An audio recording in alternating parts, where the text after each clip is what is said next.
So we're on day one of no school. Well, for most of you, I'm sure anyway. I wonder how it's gone. Did you get much schoolwork done? Did you get to have a lie-in where you told you had to be up? School uniform, anyone? Surely not. Anyway, we're going to talk about being stuck because that is what a lot of us are right now, which reminds me of a time that me and my family went on a day trip.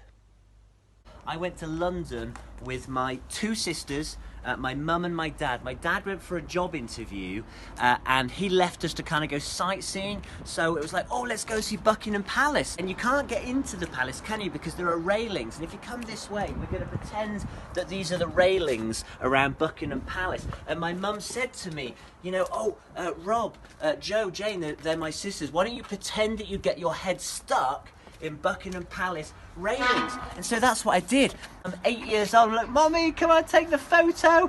And then she said, come on then, let's go and see something else in London. And my sisters jumped down, but no, 8-year-old Rob starts to cry. Mom, I'm stuck. She's like, don't be silly, just move. My mum tries to pull me out. My sisters try and pull me out. I'm saying, stop, it really hurts. Okay, in the end, 3 policemen had to be brought over. They lifted me up, they turned me, and they pulled me out.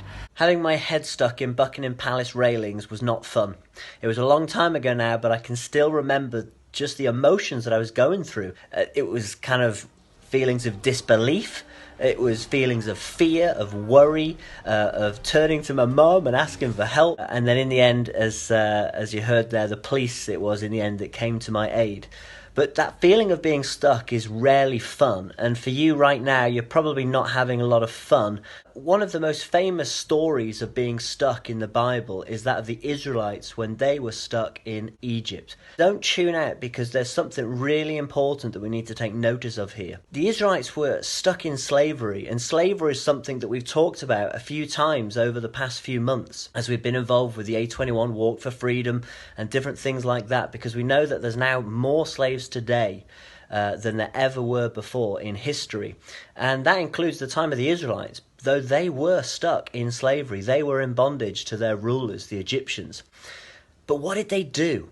When they were stuck, what did they do? Well, we can find the answer in Exodus chapter 2, verse 23. I'm going to read it to you now.